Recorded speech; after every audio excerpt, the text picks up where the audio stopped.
4 जानेवारी 2024च्या महत्त्वाच्या चालू घडामोडी, ज्यामध्ये 16वा वित्त आयोग केंद्र सरकारने स्थापन केला आणि अरविंद पनगडिया यांची नियुक्ती 16व्या वित्त आयोगाचे अध्यक्ष. हिवाळ्यामध्ये धुक्यामुळे रेल्वे गाड्यांचा प्रवास अफेक्ट होतो, तर त्याच्यासाठी फॉग पास डिव्हाइस हे जवळपास 20,000 उपकरणं भारतीय रेल्वेने खरेदी केली आहेत आणि ते आपल्या रेल्वे गाड्यांमध्ये बसवणार आहेत.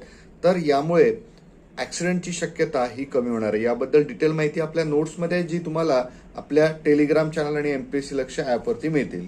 प्रधानमंत्री नरेंद्र मोदी यांनी कोची लक्षद्वीप अंडरग्राऊंड किंवा ज्याला आपण सबमरीन ऑप्टिकल फायबर म्हणतो याचं ले डाऊन कनेक्शन जे आहे किंवा याचं उद्घाटन जे आहे प्रधानमंत्री नरेंद्र मोदी यांनी काल केलेलं आहे. SKA म्हणजे स्क्वेअर किलोमीटर ॲरे या आंतरराष्ट्रीय मोठ्या प्रयोगासाठी भारतीय सरकारने 1250 कोटी रुपयांची तरतूद केली आहे. ही SKA दुर्बीण दक्षिण आफ्रिका आणि ऑस्ट्रेलियामध्ये असणार आहे. चंद्रकुमार त्यागी पॉवर ग्रीडचे नवीन अध्यक्ष.